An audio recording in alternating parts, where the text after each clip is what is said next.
Black Leather Eyes channel, Jason here. So, I thought I'd jump onto this thread started by Mike, Mickey channel, which is 10 death metal albums that sum up 90s death metal. If someone like an alien or something was to ask you what would be 10 albums that sum up that period of 90s death metal, what would it be? What would they be? So,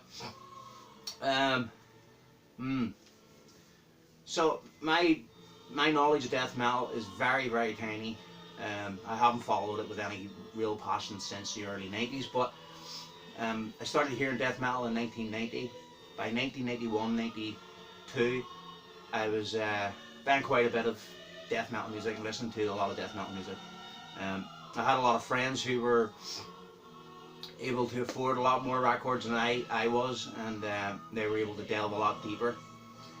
But I picked up most of the heavy hitters that came out back then, and most of that is all gone now, being filtered away to friends and stuff over the years, and I wasn't listening to it, so I never really asked for it back.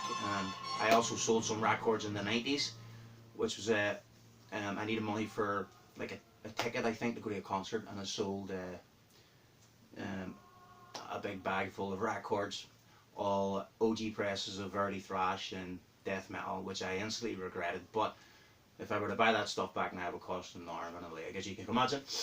But so I thought I'd give this a try anyway. I've still got some of my stuff left, not a lot of it, and I pulled out 10 albums that, honestly, most of this stuff's American stuff. Like, there's 2 records that aren't American. But before I start, I want to ask, I found this the other night when I was looking through stuff. I want to ask if any of the UK death metal heads remember this Eric sampler that came with a magazine, and it's got like Morbid Angel and Godflesh, Massacre, Napalm Death, Bolt Thrower, Entombed. I'm guessing this came out the very start of 91 or something, but I cannot for the life of me remember what magazine this came with. I originally thought it came with Thrash and Burn magazine, but it might have been like a death metal special or something in one of the major magazines. So if somebody can tell me, happy days, I'll be doing my loafing. Okay, so what we're listening to, by the way, in the background, if you can hear anything, is the Omen soundtrack. Jerry Goldsmith, great soundtrack. Alright, so if I could cheat, I would just give the aliens a land of this record, a Death's Door. This was a very popular comp that came out, when this came out in 1990, I think. There was another great comp that came out a wee bit later, I think. It had Trey from Morbid Angel on the cover of it. Was it Rock Hard Presents or something? Monsters of Death, maybe it was called. I'm not sure, but it was a great. It was another great compilation. But yeah, this compilation turned me on to bands like Atrocity. Who else did I hear the first time? Morgoth I heard for the first time on this as well, I think. And Cerebral Fix. So, you know, Exhorder and stuff are on this as well, so it's not all complete death metal, but if I remember, I haven't listened to this in a very, very long time, but if I remember rightly, the Cerebral Fix song in this has some really tasty doom metal riffs at the end of it. And because of that, I bought the Bastards record. But I think the song off this is from their first album. What was it called? Tower of Spite or something. But yeah, this has Pestilence and Sepultura on this, Believer, Obituary, Deicide, Death, stuff like that. But I thought I'd show that because it was a very, very popular comp and I loved it when it came out. Alright, on to the albums. So, first off, I'm going to go with this classic. So, there's no obscurities and stuff in here. These are all the big bands, really. So I'm working with what I've got. There's a lot of stuff like Pungent, Stench, Suffocation, Human Waste, Dismember, Like an Ever-Flowing Stream. I was really into Gorguts, some Gorefest, and I obviously don't have those anymore, but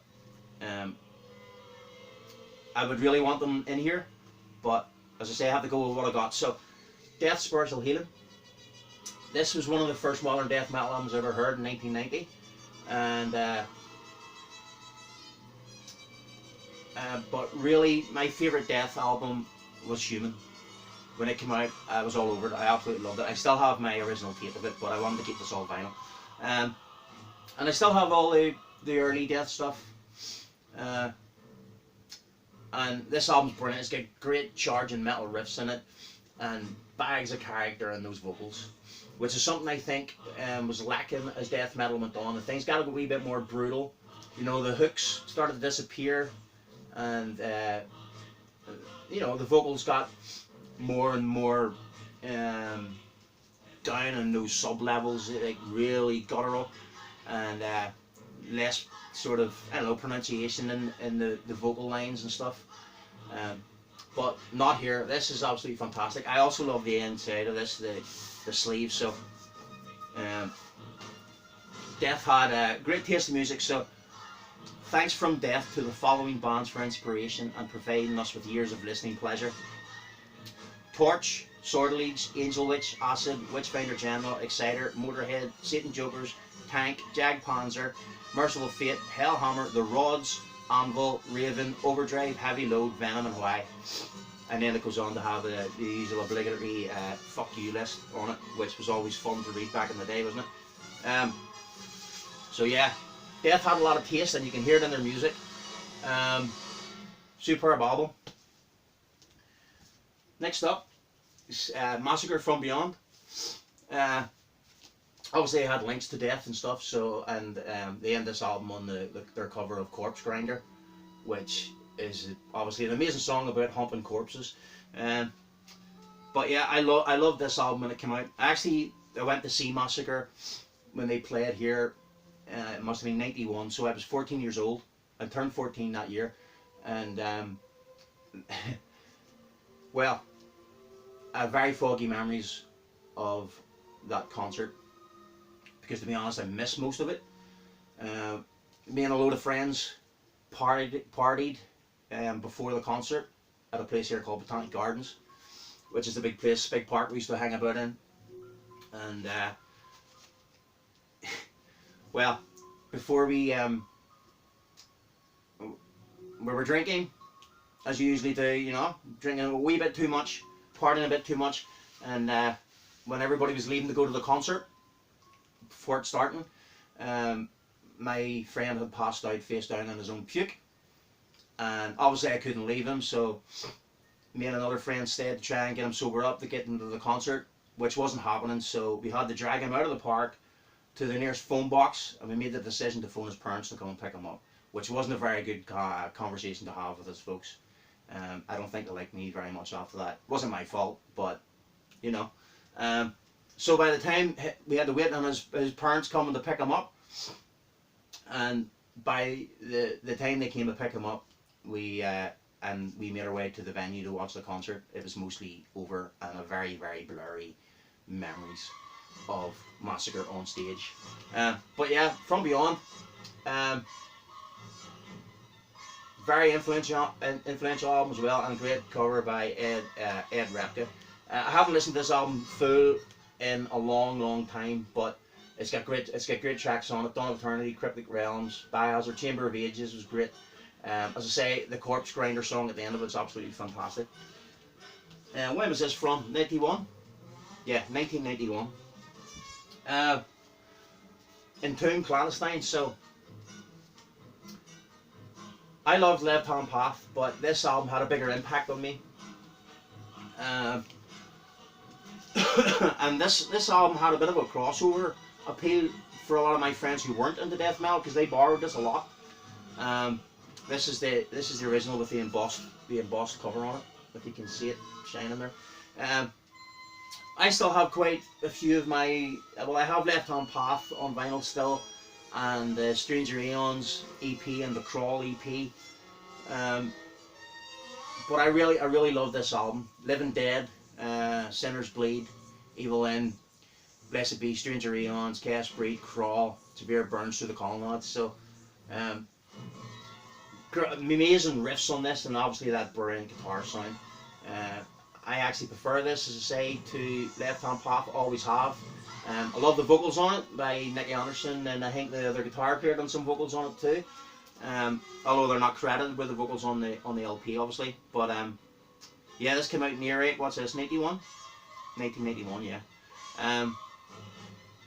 This artwork on the back as well is Nicky Anderson, and superb Dan Seagrave cover art.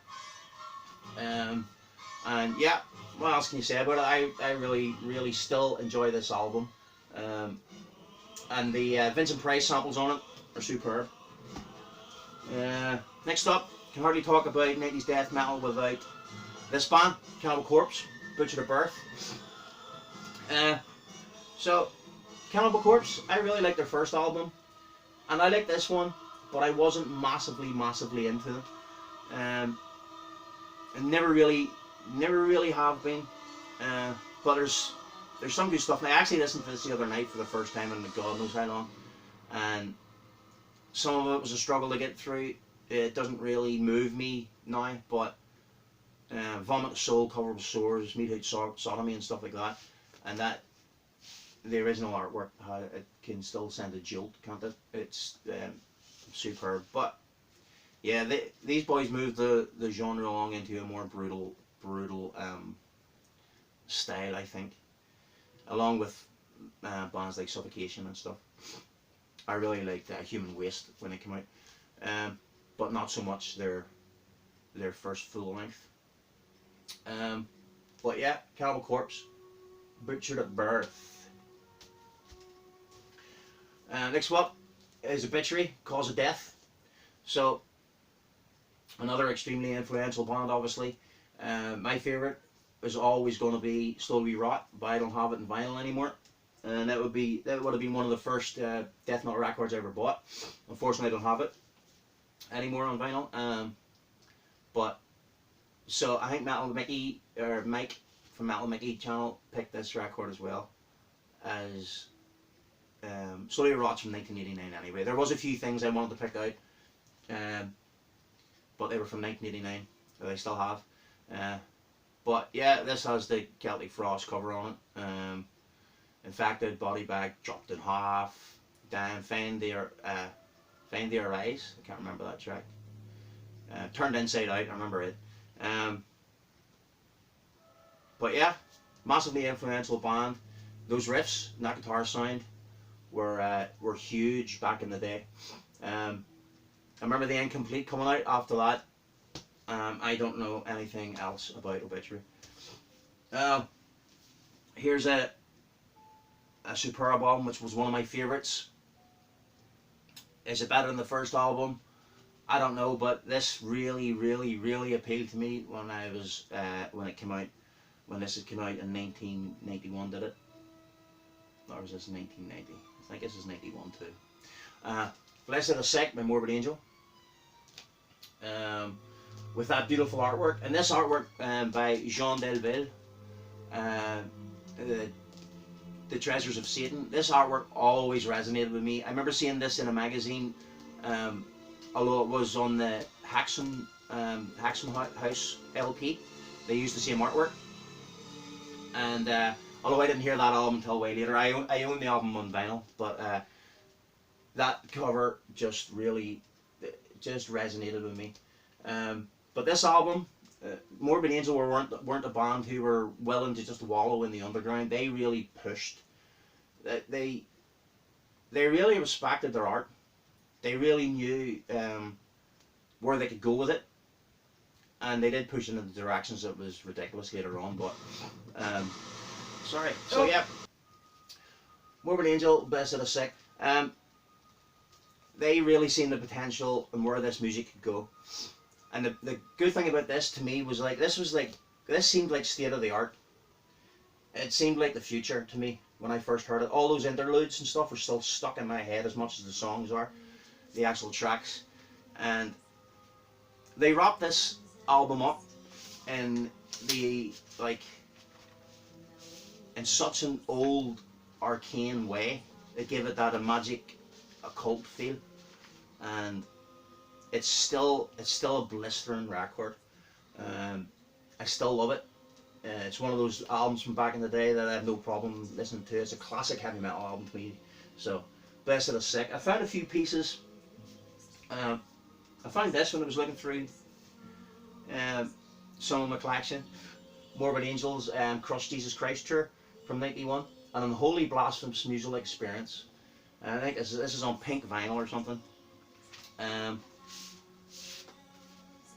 I went to see Morbid Angel on the Blessed of the Sick tour, and they played here at the Rosetta Bar in Belfast. I was 14 then as well, and me and a few friends, we had a drink in the church across the road from it, in the church grounds, and then went to the bar. We were worried about not getting in. It was the first time I'd ever been to that pub. They played with Unleashed, who, for the life of me, I cannot remember playing a single note that night. I remember walking into the bar and seeing their logo and thinking they had the best death metal logo I'd ever seen at that point. But I have no recollection of them playing a note. So maybe I missed them, or maybe Morbid Angel were just that good that it just wiped them from my memory. But a friend of mine, he used to bootleg a lot of the gigs back then. He has the Morbid Angel Live at Belfast on this tour up on YouTube. I think he's uploaded it. But they were absolutely fantastic that night. Blew me away. I got up on stage and hugged David Vincent like he was a rock star, and these boys were, because these boys presented themselves to the world like rock stars. They basically looked no more different than some of the sleaze rock bands that were going on at the time. The way they presented themselves.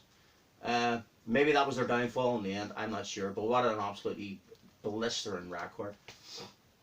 Okay, so to bring some of the weird, which probably isn't as weird nowadays as it seemed to me the first time I heard this, but Cadaver in Pains. I've talked about this record before, and this is absolutely brilliant and has those dissonant sort of riffs. It sounds tacky, but it's not as it's not technical like Atheist or anything like that. It's still very atmospheric. But this band's from Norway, I think. An absolutely fine heavy metal album. Just great stuff. It's always stuck in my head from back in the day, and I never get rid of this because I've always really liked it. The big daddy for me, DSA. I can't talk about 90s death metal without this. The band that tipped me head over tits into that sort of music. What they created here was just something timeless and absolutely amazing. The vibe, the aura around this record. But the thing is that it's the songs. They wrote such catchy tracks. The playing is amazing. The sound is amazing. Benton's vocals are superb. They did change as he went on. And yeah, this is the classic heavy metal record to me. Death metal, black metal, whatever people talk about this LP, it's just a brilliant metal record. For the technical angle, Unquestionable Presence by Atheist. I bought this as soon as it came out back then, and this is 91 as well, isn't it? Oh, I'm not too sure. But yeah, this record was blistering. This and the first record, after that I never really followed them, but this one always appealed to me, and I still love it. I listened to it not that long ago. I think I showed this on another video. This is the last time I listened to this record, and it still sounds absolutely amazing. So yeah, Atheist, Unquestionable Presence. I have to show some Autopsy. My favourite Autopsy album is Mental Funeral, and it obviously has those Doom influences. Those first Autopsy albums and those the EPs they put out were absolutely savage. But I'm going to show this, Acts of the Unspeakable, with that great cover art. But yeah, this record, you can hear those twin guitars influenced by doom metal bands like Trouble and stuff, and the drums always sounded to me like you were getting slapped around the face with sodden limbs. They're just the sound, especially on Mental Funeral. That album is tops for me. Like it's um, that sound is such a disgusting sound. It's perfect for death metal, and they stood out because they didn't have that popular sound, that Scott Burns sort of sound and stuff, you know. But yeah, Acts of the Unspeakable. I haven't listened to this album in a very, very long time, but I remember all the, you know, great doom passages, and same sort of style as Mental Funeral, but it never stuck in my head as much as Mental Funeral, but it's still absolutely brutal death metal. So yeah, I don't know if I done 90s death metal justice there. Oh yeah, this is Blessed of the Sick box set, which I still managed to hold on to. So this is Blessed of the Sick only in 7-inch form. So every 7-inch has every 7-inch has a couple of tracks on it, and oh bollocks, and yeah, that sort of thing. It's a strange little piece. I've never actually listened to it. Why would I spin the 7 inches? God knows. But yeah, I've still managed to keep a hold of this, and I'm glad I have. I don't know how many this was limited to back in the day, but yeah. Morbid Angel, Blessed of the Sick again. Anyway, I think that's it. So, thanks for watching, and all the best, and I'll catch you later. Cheers, bye!